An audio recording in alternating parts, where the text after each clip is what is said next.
आइए आज के इस सहस्त्र की शुरुआत करें। हम प्रार्थना में जाएंगे। परमेश्वर पिता, आपके बेटे प्रभु यीशु के नाम हम आपके सामने आते हैं। आप प्रभु जी पवित्र आत्मा से हमको भर दीजिए। पवित्र आत्मा आप आइए, मेरे द्वारा आप बातचीत कीजिए। आपके वचन लोगों के दिलों में बोए जाएं, आए करकुना फल लाने वाले बन सकें। लोग मध्यस्थी की प्रार्थना और उसके विषय को समझते हुए आपके राज्य की स्थापना करने वाले बन सके। प्रभु यीशु के नाम में मांगते हैं, आमीन। परमेश्वर के वचन में लिखा है मध्यस्थ के महत्व के बारे में।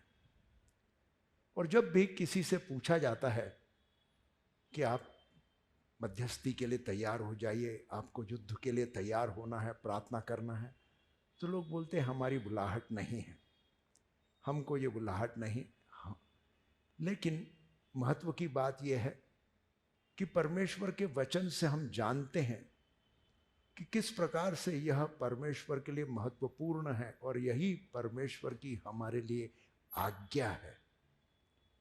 इसको समझने के लिए हम वचनों में जाएंगे, वचनों को देखेंगे। परमेश्वर का वचन निर्गमन की किताब, उसका 19वां अध्याय 5 से लेके 6 वचन। इसलिए अब यदि तुम निश्चय मेरी मानोगे और मेरी वाचा का पालन करोगे, तो सब लोग में से जो तुम ही मेरे निज धन ठहरोगे। समस्त पृथ्वी तो मेरी है और मेरी सृष्टि में याजकों का राज्य और पवित्र जाति ठहरोगे। जो बातें तुझे इज़राइलियों से कहनी है वे यही है। यह वचन परमेश्वर पिता मूसा को कहते हैं। यह उस समय की बात है जब परमेश्वर ने मूसा का उपयोग करते हुए इज़राइलियों को मिस्र से छुड़ा लाया और वे सिय्योन पर्वत के पास एकत्रित थे और वहाँ परमेश्वर ने मूसा से बातचीत की। परमेश्वर तो चाहते थे कि सारे लोग इज़राइली जो हैं परमेश्वर के सम्मुख आए और बात करें, लेकिन इज़राइली लोगों ने कहा मूसा हमारे लिए तुम परमेश्वर के पास जाओ और जो परमेश्वर तुमको बताते हैं वो तुम हमें बताओ। हम परमेश्वर के सामने जाने से डरते हैं और इसलिए मूसा परमेश्वर के सामने खड़ा रहा और उसको परमेश्वर ने आज्ञा दी। यह आज्ञा परमेश्वर की पूरे इज़राइलियों के लिए थी और यह आज्ञा है, तुम मेरी दृष्टि में याजकों का राज्य और पवित्र जाति ठहरोगे। परमेश्वर एक निर्देश दे रहे हैं। वो कह रहे हैं कि मैं तुमको मिस्र से छुड़ाकर लेकर आया, तुम मेरे याजक बनोगे और तुम पवित्रता में चलते हुए मेरे राज्य की स्थापना को करोगे। यह बात जब परमेश्वर ने मूसा से कही, उसके पहले की स्थिति कुछ ऐसी है जहां हम मिस्र के अंदर होने वाले जितने भी परमेश्वर के कार्य हैं उनको देखते हैं। परमेश्वर ने जब वहाँ महामारी आई, वहाँ दुख आया, वहाँ तकलीफ आई, मृत्यु आई, तब भी परमेश्वर ने गोसेन में इज़राइली लोगों को सुरक्षित रखा। और ये वो इज़राइली लोग थे जो चलकर लाल समुद्र को पार कर कर आए थे। उन्होंने न केवल परमेश्वर की सामर्थ को परंतु परमेश्वर के कार्यों को अपने जीवन में अनुभव किया था।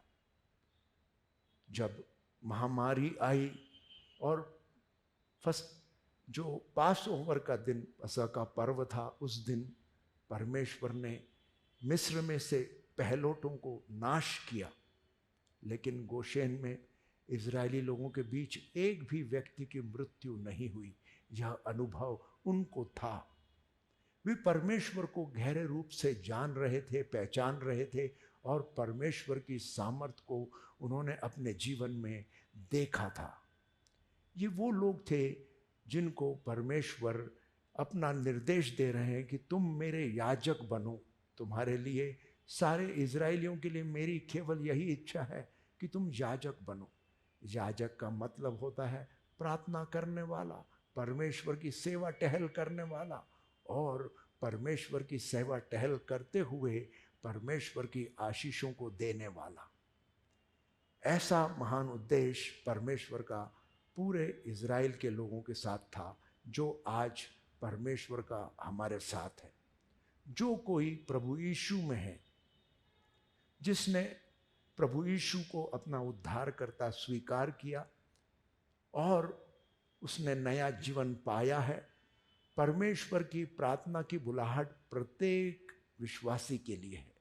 कोई भी विश्वासी ये नहीं कह सकता कि मुझे प्रार्थना नहीं करना है, मेरी बुलाहट नहीं। मध्यस्थी करना, प्रार्थना करना प्रत्येक विश्वासी के लिए परमेश्वर की बुलाहट है। इसको परमेश्वर आगे पतरस के द्वारा हमको बताते हैं। पतरस की किताब में पहला पतरस उसका 2:5 में लिखा है, तुम भी आप जीवित पत्थरों के समान आत्मिक घर बनते जाओ, जिससे याजकों का पवित्र समाज बनकर ऐसे आत्मिक बलिदान चढ़ाओ जो यीशु मसीह के द्वारा परमेश्वर को ग्रहण योग्य है। परमेश्वर पतरस के द्वारा हमें बता रहे हैं कि तुम अगर प्रभु यीशु के नाम में मेरे सामने आओगे, धन्यवाद, स्तुति, आराधना, प्रार्थना और मध्यस्थी करोगे, तो वो सारे की सारे बलिदान और प्रार्थनाएं मैं स्वीकार करूंगा और आशीष प्रदान करूंगा, छुटकारा प्रदान करूंगा। तुम मेरे लिए चुने हुए हो, पवित्र हो, तुम जीवते पत्थर हो, तुम परमेश्वर का जीवता मंदिर हो। और आगे पहला पतरस उसका 2:9 में परमेश्वर ऐसा कहते हैं, किंतु तुम तो मुझ चुने हुए लोग हो, याजकों का एक राज्य, एक पवित्र प्रजा, एक ऐसा नर समूह जो परमेश्वर का अपना है, ताकि तुम परमेश्वर के अद्भुत कार्यों की घोषणा कर सको। वह परमेश्वर जिसने तुम्हें अंधकार से अद्भुत प्रकाश में बुलाया है। फिर से एक बार पतरस के द्वारा परमेश्वर पूरी कलीसिया, प्रत्येक विश्वासी के लिए एक निर्देश दे रहे हैं, कह रहे हैं कि तुम मेरे पवित्र जन हो, तुम पवित्रता में चलो, अपने आप को पवित्र करो और परमेश्वर के लिए समर्पित होकर तुम मेरे याजक बनो। याजक बनना मतलब प्रार्थना करने वाला बनना। याजक बनना मतलब प्रीस्टहुड। हमको परमेश्वर याजकीय सेवा, जो सबसे उत्तम सेवा है, वो देने की बात कर रहे हैं। प्रभु यीशु स्वयं हमारे लिए याजक है, जो हमारा महायाजक कहलाता है, और वह सबसे सर्वश्रेष्ठ महायाजक है जो निरंतर हमारे लिए प्रार्थना करता है। और वही बुलाहट आपके लिए और मेरे लिए परमेश्वर में है कि आप प्रार्थना के लिए अपना जीवन समर्पित करें। आगे रेवलेशन की किताब उसका 5:9 और 10 में लिखा है, वे एक नया गीत गा रहे थे, तुम यह पुस्तक लेने को समर्थ है और जो इस पर लगी हुई मोहर खोलने को, क्योंकि तेरा वध बलि के रूप में दिया गया है और अपने लहू से तूने परमेश्वर के हेतु जनों को हर जाति, हर भाषा, सभी कुलों से, सब राष्ट्रों से मोल लिया है, और तुमने उनको रूप का राज्य दिया है और हमारे परमेश्वर हेतु उन्हें याजक बनाया है। वे धरती पर राज्य करेंगे। यहाँ फिर से 5:10 में परमेश्वर आपसे और मुझसे कहते हैं कि तुम मेरे याजक और राजा ठहरोगे और तुम पृथ्वी पर राज्य करोगे। प्रभु यीशु में आपके लिए और मेरे लिए बुलाहट है कि हम प्रार्थना करें, स्तुति करें, आराधना करें, धन्यवाद दें, और यह मेल बलि, धन्यवाद की बलि, भेंट, ये सब हम परमेश्वर के सम्मुख चढ़ाएं और परमेश्वर के सम्मुख मध्यस्थी करें। यह कार्य एक याजक का है। और यहाँ एक बड़ी मजे की बात है कि परमेश्वर हमको 2 बातें कह रहे हैं कि तुम मेरे राजा और मेरे याजक ठहरोगे। पुराने नियम में हम देखते हैं कि एक याजक अलग होता था और एक राजा को अलग नियुक्त किया जाता था। कहने का अभिप्राय है कि जब परमेश्वर ने दाऊद को राजा ठहराया तो उस समय लेवी, कोहरा और आरोन परिवार के लोगों को परमेश्वर ने याजक ठहराया। मतलब दोनों अलग अलग हैं। परमेश्वर राजा भी ठहराते थे और याजक को भी ठहराते थे। लेकिन नए नियम के अंदर इस रेवलेशन की किताब के अनुसार परमेश्वर आपको और मुझको राजा और याजक दोनों बनने की बात बोल रहे हैं। याजक का मतलब है कि हम परमेश्वर के सम्मुख लोगों के लिए विनती करें, जिन जिन विषयों के लिए परमेश्वर का हस्तक्षेप हमको चाहिए, परमेश्वर का कार्य हम देखना चाहते हैं, वो हम परमेश्वर के सम्मुख प्रार्थना के द्वारा, विनंती के द्वारा लेके जाएं। और एक राजा का कार्य है कि वह राजा का राजदंड, अगर राजा किसी बात पर मोहर लगा देता है तो वो मोहर लगी हुई बात जो है वो पूरी होती है। वो एक राजकीय फरमान होता है जिसको कोई पलट नहीं सकता। इस प्रकार का अधिकार परमेश्वर आपको और मुझको प्रभु यीशु के द्वारा प्रदान करते हैं। हमको प्रभु यीशु के द्वारा परमेश्वर ने अपना बेटा बेटी होने का अधिकार दिया, और उस अधिकार के साथ साथ हमको परमेश्वर ने प्रभु यीशु के समान होने का अधिकार दिया। प्रभु यीशु ने अपनी सेवकाई को पूरा कर परमेश्वर के दाहिने हाथ पर बैठकर निरंतर प्रार्थना करने का कार्य किया है। आपकी और मेरी ये ज़रूरत है कि हम भी मध्यस्थी करें। मध्यस्थी प्रार्थना ये आपके और मेरे लिए बुलाहट है। आप किसी भी सेवकाई में हो सकते हैं, लेकिन हर एक विश्वासी के लिए एक मध्यस्थी होना, एक मध्यस्थ होना, एक याजक होना अनिवार्य और जरूरी है। परमेश्वर के वचन के अनुसार यहाँ हम देखते हैं कि परमेश्वर हमसे एक याजकीय भूमिका निभाने के लिए कह रहे हैं, और याजकीय भूमिका निभाने के लिए जरूरी है कि हम 3 बातों को ध्यान में लें। सबसे पहला है ये व्यवस्था विवरण, उसका 10 का 8 में लिखा है, उस समय यहोवा ने लेवी और परिवार समूह को अपने विशेष काम के लिए अन्य परिवार समूह से अलग किया। उन्हें यहोवा के साक्षी पात्र के संदूक को लेके चलने का कार्य करना था। वे याजक की सहायता भी यहोवा के मंदिर में करते थे, और यहोवा के नाम पर वे लोगों को आशीर्वाद देने का काम भी करते थे। वे अब भी यह विशेष काम करते हैं। यहाँ परमेश्वर आपसे और मुझसे कह रहे हैं कि तुम्हारे लिए और मेरे लिए इस याजक की भूमिका को निभाने का जो सबसे पहला कार्य है वो है कि हम परमेश्वर के सम्मुख जाएं, और परमेश्वर के सम्मुख जाकर धन्यवाद, स्तुति, आराधना, प्रार्थना, मध्यस्थी करें, और परमेश्वर की सामर्थ को अपने ऊपर आने दें। जब हम परमेश्वर के वचन में से पढ़ते हैं, उसके वचन के ऊपर ध्यान लगाते हैं, उसका चिंतन और मनन करते हैं और प्रार्थना करते हैं, तो हम हमारा समय परमेश्वर के साथ बिताते हैं। परमेश्वर के साथ बिताया हुआ समय हमारे लिए महत्वपूर्ण होता है, और इसी के द्वारा हम परमेश्वर की सामर्थ को अपने ऊपर लाते हैं। जब हम पर परमेश्वर की सामर्थ आ जाती है तो हम दूसरों के लिए आशीष का कारण ठहरते हैं। परमेश्वर दूसरी भूमिका बता रहे हैं, परमेश्वर की उपस्थिति को लेकर चलना, यह आपकी और मेरी जवाबदारी है। इसके विषय में हम देखेंगे जो गिनती की किताब, उसका 6वां अध्याय 22वें अध्याय से लेके 27वें वचन तक हम देखेंगे।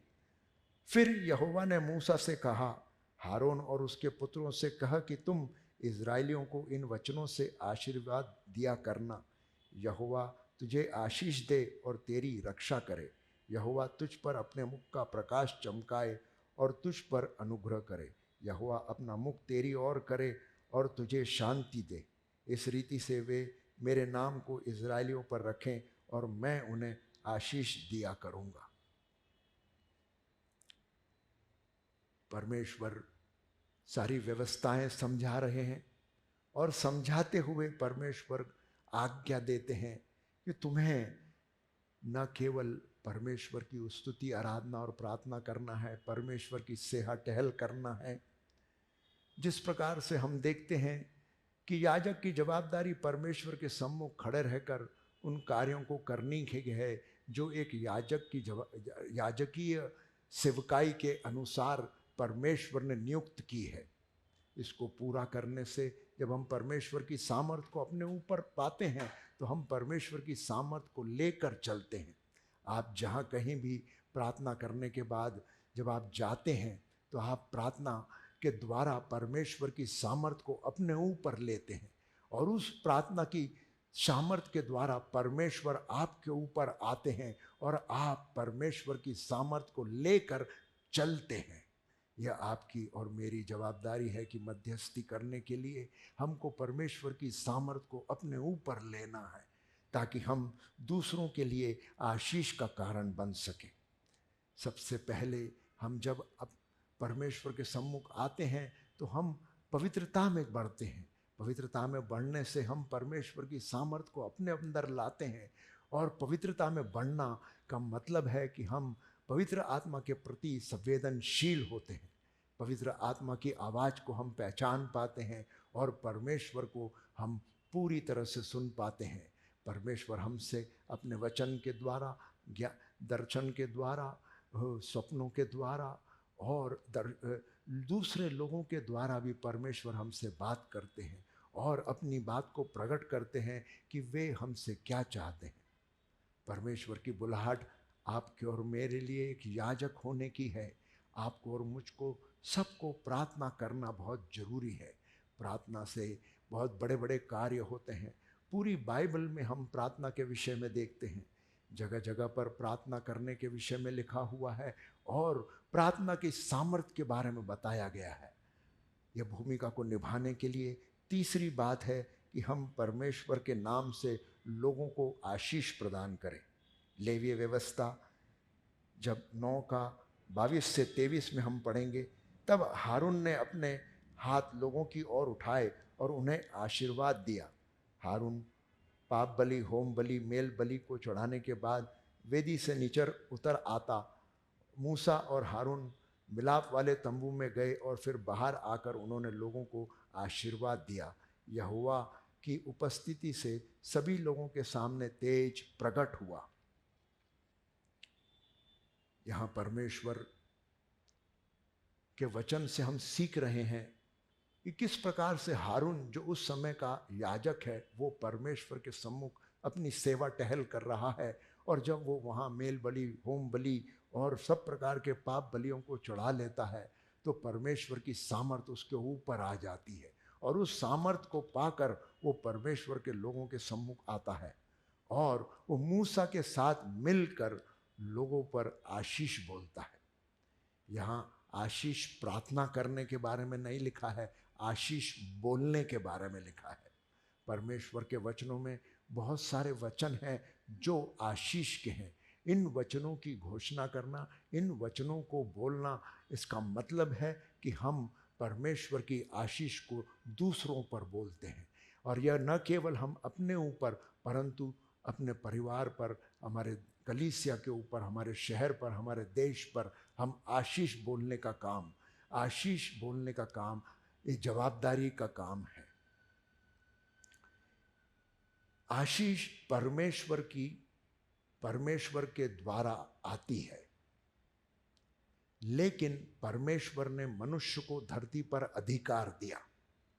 यह अधिकार परमेश्वर ने हमको प्रदान किया है, जो हमको पुराने नियम के अंदर, उत्पत्ति के अंदर ही परमेश्वर ने पूरी सृष्टि के ऊपर अधिकार दिया और वहाँ अधिकार देने के बाद परमेश्वर जो है आज हमारी ओर देखता है। परमेश्वर तो परमेश्वर है, वो जो चाहे वो कर सकते हैं। उन्होंने हमारे लिए रास्ता बनाया, प्रभु यीशु को बलिदान किया और परमेश्वर ने हमारे लिए इस कार्य को पूरा करने के बाद हमको आज भी परमेश्वर उपयोग में लेते हैं प्रार्थना करने के लिए।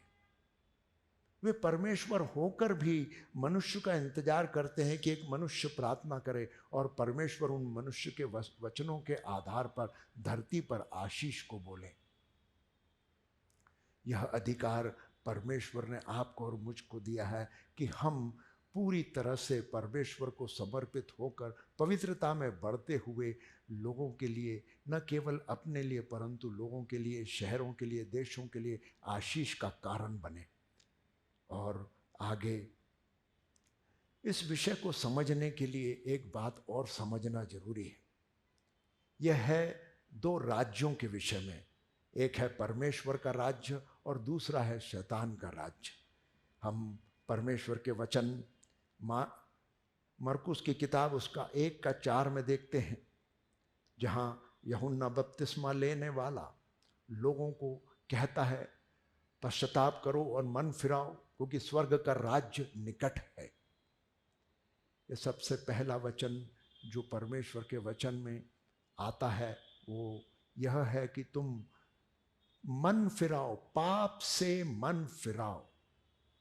परमेश्वर ने हमको अधिकार दिया है कि हम परमेश्वर के सम्मुख जाकर पश्चाताप करते हुए प्रभु यीशु को स्वीकार करें और अपने पापों का अंगीकार करते हुए हम परमेश्वर के सम्मुख ग्रहण योग्य बने। हमारे पापों की क्षमा प्रभु यीशु को स्वीकार करने से ही मिलती है।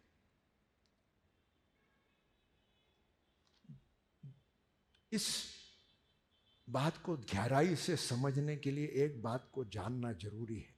परमेश्वर के राज्य की घोषणा करने के लिए परमेश्वर ने पहले यूहन्ना बपतिस्मा देने वाले को भेजा और उसने कहा पश्चाताप करो, मन फिराओ, स्वर्ग का राज्य निकट है। दूसरा बात हम देखते हैं कि प्रभु यीशु स्वयं मरकुस की किताब उसका 1 अध्याय उसके 15वें वचन में कहते हैं, और कहा समय पूरा हुआ है और परमेश्वर का राज्य निकट आ गया है, मन फिराओ और सुसमाचार पर विश्वास करो। प्रभु यीशु स्वयं कहते हैं कि पश्चाताप करो, मन फिराओ, परमेश्वर का स्वर्ग का राज्य, परमेश्वर का राज्य निकट है। यहाँ पर प्रभु यीशु हमसे साफ शब्दों में कह रहे हैं एक राज्य के विषय में। एक परमेश्वर के राज्य की स्थापना करने के लिए जरूरी है कि आप और मैं पश्चाताप करें और परमेश्वर के राज्य में भाग लें। एक है शैतान का राज्य, एक है परमेश्वर का राज्य, और यहाँ युद्ध की स्थिति है। और इस युद्ध में विजय पाने के लिए हमें युद्ध करना जरूरी है। परमेश्वर प्रभु यीशु के पीछे चलने का मतलब है कि हम युद्ध के लिए खड़े रहें। प्रभु यीशु को स्वीकार करना कोई खेल कूद के मैदान में आना नहीं है, हम युद्ध के मैदान में आते हैं। हमको कोई क्रूज शिप के अंदर कोई घुमाने फिराने नहीं ले जाएगा। हम तो परमेश्वर के साथ उसके युद्ध के शिप में तैयार होकर जाएंगे और युद्ध के लिए खड़े रहेंगे। इस तैयारी के साथ प्रभु यीशु के पीछे चलना होता है। पतरस के द्वारा भी परमेश्वर ने सबसे पहला वचन जो पतरस ने प्रेरितों के काम उसका 2 अध्याय उसके 38वें वचन में कहा, तो वो कहा मन फिराओ, मन फिराओ और अपने पापों की क्षमा मांगो, यीशु मसीह के नाम से बपतिस्मा लो कि तुम पवित्र आत्मा का दान पाओगे। हमारे सामने 3 गवाही है जो हमको परमेश्वर के राज्य के विषय में बता रहे हैं। जब किसी राज्य की स्थापना होती है तो उसकी कानून व्यवस्था होती है, उसके नियम और कानून, और उसके अंदर उसको कार्य करने के लिए किंगडम प्रिंसिपल्स बनाए जाते हैं। परमेश्वर ने अपने राज्य की स्थापना करने के लिए किंगडम प्रिंसिपल्स बनाए, परमेश्वर ने नियम बनाए, कानून बनाए, और उसकी शुरुआत परमेश्वर ने मूसा के समय से की। 10 आज्ञाएं परमेश्वर ने मूसा को प्रदान की जो परमेश्वर के राज्य की व्यवस्था को दर्शाती है। फिर परमेश्वर ने देखा कि मनुष्य 10 आज्ञाओं के द्वारा छुटकारा नहीं पा सकता, तो परमेश्वर ने हम पर दया की और अनुग्रह किया कि प्रभु यीशु को हमारे लिए क्रूस पर दे दिया, कि जो हमारे पापों के लिए मरा, और जो कोई प्रभु यीशु पर विश्वास करता है वह अपने पापों से छुटकारा पाकर परमेश्वर के राज्य में प्रवेश करता है। परमेश्वर में राज्य में प्रवेश करने के लिए नियम और कानून है, व्यवस्था है। हम अपने आप ही परमेश्वर के राज्य में दाखिल नहीं हो सकते। और इस परमेश्वर के राज्य की स्थापना करने के लिए युद्ध की स्थिति है, और यह युद्ध शैतान के साथ है। शैतान कहता है मैं फाड़ने, नुकसान करने और घात करने के लिए आता हूँ, और उसका युद्ध केवल परमेश्वर के साथ है। वह अपने आप को परमेश्वर के समान बताने का कार्य कर रहा है और वो लगातार चाहता है कि उसके लोग बढ़ें। और जो कोई प्रभु यीशु को स्वीकार करता है वो उनके खिलाफ काम करना शुरू करता है। आपके लिए और मेरे लिए युद्ध की स्थिति है। हम ये नहीं कह सकते कि हमारे लिए प्रार्थना की बुलाहट नहीं। आपके और मेरे लिए प्रार्थना की बुलाहट का बहुत बड़ा महत्व है। हम प्रार्थना के द्वारा ही विजयवंत होते हैं, हम प्रार्थना के द्वारा ही आगे बढ़ते हैं, हम प्रार्थना के द्वारा ही उस पर वार करते हैं। हम अपना बचाव करने की स्थिति में नहीं, परंतु हम तो प्रार्थना के द्वारा उस पर वार करने की स्थिति में आते हैं और हम परमेश्वर के द्वारा विजयी होते हैं। हालेलुया। परमेश्वर के राज्य की जब स्थिति की बात हम करते हैं तो परमेश्वर के राज्य के नियम और कानून हैं, और परमेश्वर का राज्य जो जब आता है तो उसकी शुरुआत सबसे पहले खुद से होती है, उसके बाद अपना परिवार, उसके बाद अपना शहर। और जब परमेश्वर का राज्य आता है तो परमेश्वर का राज्य न केवल हमें अपने पापों से छुटकारा देता है, पर बीमारियों से चंगाई देता है, हमें गरीबी से छुटकारा देता है, हमें अंधकार की शक्तियों से छुटकारा देता है। परमेश्वर का राज्य जब आता है तो उसमें सम्मिलित है कि हम परमेश्वर के द्वारा सामर्थ्य पाकर न केवल अपने यहाँ, परमेश्वर के राज्य की बात जब आती है तो प्रभु यीशु ने जब अपने आप को सूली पर दिया तो न केवल मनुष्यों के लिए दिया, परमेश्वर प्रभु यीशु ने हमारे सब के लिए, पूरी सृष्टि के लिए अपने आप को सूली पर दिया। प्रभु यीशु के द्वारा जो परमेश्वर का राज्य की स्थापना की बात हो रही है वह न केवल अपने व्यक्तिगत रूप में आता है, परंतु वह शहरों में, देशों में, और वो पूरे सूरज, चांद, तारा और नक्षत्रों और पूरी सृष्टि के छुटकारे की बात है। Hallelujah, hallelujah. और परमेश्वर का राज्य आने का मतलब है कि परमेश्वर यहाँ एक राजा की बात कर रहा है और प्रभु यीशु हमारा राजा है और वह अपने नियम और कानूनों के साथ हमारे साथ में खड़ा है। यहाँ प्रार्थना का महत्व समझने के लिए हम कुछ और बातों को समझेंगे जो परमेश्वर के राज्य से संबंधित है। प्रभु यीशु बार बार अपने शिष्यों को सिखाते हैं और दृष्टांत देकर, कहानी सुनाकर लोगों को बताते हैं कि परमेश्वर का राज्य किस प्रकार से आएगा। मत्ती रचित सुसमाचार उसके 25वें अध्याय में 5 तोड़ों का एक दृष्टांत प्रभु यीशु देते हैं। वहाँ प्रभु यीशु बताते हैं कि एक व्यक्ति है जो 5 तोड़े एक व्यक्ति को देता है, दूसरे को 2 तोड़े देता है, एक को 1 तोड़ा देता है, और जो 5 तोड़े जिसको मिले हैं वो 5 के और कमा के लेकर आता है। जिसको 2 तोड़े दिए हैं वो 2 तोड़े के भी और 2 तोड़े कमा के लेकर आता है। लेकिन 1 तोड़े वाला व्यक्ति कुछ नहीं करता और वो 1 तोड़ा वापस लेकर आता है। तब उसको प्रभु यीशु कहते हैं कि तुम जानते हो कि मैं वहाँ से भी बटोरता हूँ जहाँ मैं बोता नहीं हूँ। मतलब यह परमेश्वर के कायदे कानून है, ये परमेश्वर के राज्य के तरीके हैं। परमेश्वर का राज्य जब आता है तो परमेश्वर वहाँ से भी कटनी काटते हैं जहाँ उन्होंने कोई बोनी नहीं की है। और जब प्रभु यीशु जब उससे ये बताते हैं तो कहते हैं कि जिसके पास अधिक है उसको और अधिक दिया जाएगा और जिसके पास नहीं है उससे ले लिया जाएगा। इसका मतलब है कि आपको और मुझको जब उद्धार मिला है तो हमारे ऊपर जवाबदारी है। हमको परमेश्वर ने परमेश्वर के राज्य में लाया है कि हम परमेश्वर के राज्य की स्थापना में परमेश्वर के साथ खड़े रहें। परमेश्वर को हमारी ज़रूरत यह है कि हम प्रार्थना करें और उन प्रार्थनाओं को परमेश्वर स्वर्ग में सुनता है और ये प्रार्थनाएं प्रभु यीशु के नाम में की जाती है और पवित्र आत्मा के द्वारा हमको ये प्रार्थना करने का साहस और प्रार्थना करने का प्रकाशन मिलता है। और सब चीज़ें परमेश्वर की होने के बाद में भी परमेश्वर को एक मनुष्य लगता है कि वो प्रार्थना करे और परमेश्वर उस प्रार्थना को सुनकर यस और आमीन का उत्तर देकर धरती के ऊपर आशीष देते हैं, छुटकारा देते हैं, चंगाई देते हैं और आत्माओं को बचाने का कार्य करते हैं। हालेलुया। परमेश्वर का राज्य का मतलब है अधिपत्य।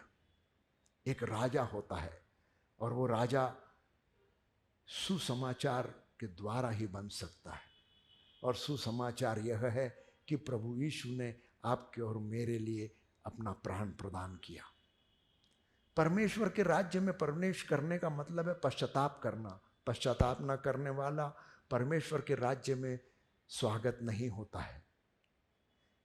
यीशु का मुख्य संदेश राज्य का सुसमाचार था।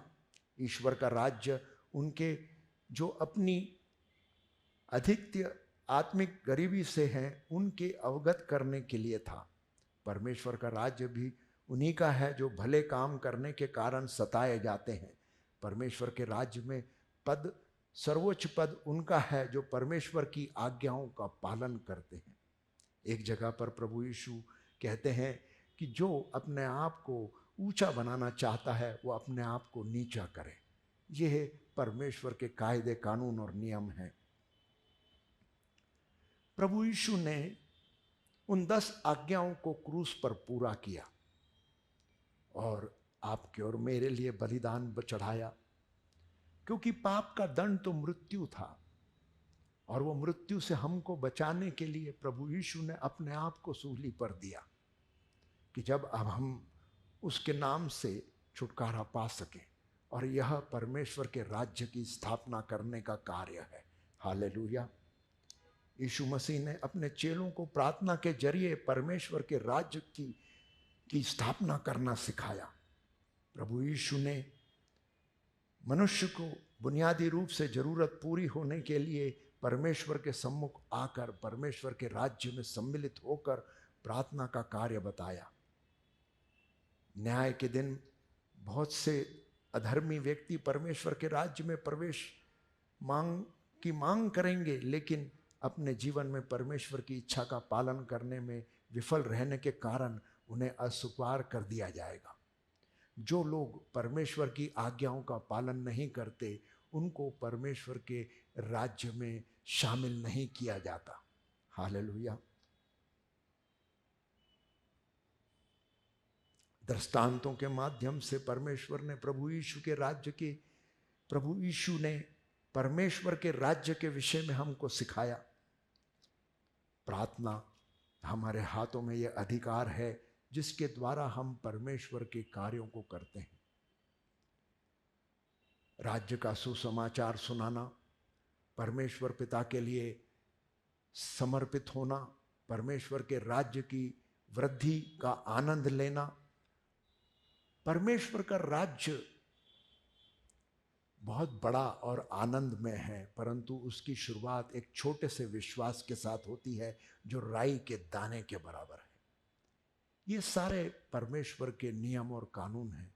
आपको परमेश्वर ने सामर्थ प्रदान की है। हमको प्रभु यीशु परमेश्वर ने दाऊद की कुंजियां दिए है, जो कुछ हम धरती पर बांधेंगे वो स्वर्ग में बंधेगा। हम पश्चाताप के द्वारा अपने पापों को प्रभु यीशु के क्रूस पर बांधते हैं और प्रभु यीशु के क्रूस से परमेश्वर की आशीष को खोलते हैं। यह सिद्धांत परमेश्वर के राज्य का है। परमेश्वर के राज्य में बड़ा होने के लिए छोटा होना पड़ता है। परमेश्वर के राज्य में सफलता पाने के लिए परमेश्वर के प्रति विश्वास योग्य होना पड़ता है। वहां ऐसा परमेश्वर कहते हैं, गुड एंड फेथफुल सर्वेंट, कहने का मतलब है अच्छे और विश्वास योग्य दास। वहां यह नहीं लिखा है गुड एंड सक्सेसफुल सर्वेंट। परमेश्वर विश्वास योग्य लोगों को ढूंढ रहे हैं जो परमेश्वर की इस बुलाहट को, जो प्रार्थना की है, उसको स्वीकार करें और अपना जीवन प्रार्थना के लिए समर्पित करें। फिर से इस बात को ध्यान देना जरूरी है कि प्रत्येक विश्वासी के लिए परमेश्वर की बुलाहट है कि हम प्रार्थना करें। प्रार्थना से बहुत कुछ होता है। प्रार्थना से हम परमेश्वर की आशीष को संसार पर लाते हैं और संसार के अंदर के अंधकार के राज्य को हटाकर परमेश्वर के राज्य की स्थापना करते हैं। हालेलुया। आइए हम प्रार्थना करेंगे। प्रेमी अनुग्रहकारी परमेश्वर, आपके बेटे प्रभु यीशु के नाम हिम वचनों के साथ हम आपके सामने आते हैं। प्रभु जी, आपने हमसे बोला, बातचीत किया। हम कई बातों को लेकर आपके सामने आते हैं, अपनी व्यवस्था बताते हैं, अपनी कमजोरियां बताते हैं, और हम तैयार नहीं होते। प्रभु जी, हम नकारते हैं कि प्रार्थना की बुलाहट हमारी नहीं है। हम गलती करते हैं। हम प्रभु जी युद्ध के लिए तैयार नहीं होते, हम केवल आशीष पाना चाहते हैं। यह गलतियां हमसे होती है, आप हम सबको क्षमा करें। और प्रभु जी, आपके बेटे प्रभु यीशु के लहू से हमको धोकर शुद्ध और पवित्र करें कि हम प्रार्थना का अभिषेक प्राप्त करें। हम सबके ऊपर पवित्र आत्मा, आप प्रार्थना का अभिषेक दीजिए कि हम प्रार्थना करने वाले बने। धन्यवाद, स्तुति, आराधना, प्रार्थना, हम याजकीय पद संभालते हुए परमेश्वर के याजक और राजा बने। प्रभु यीशु के नाम में ये प्रार्थना को मांगते हैं, आमीन।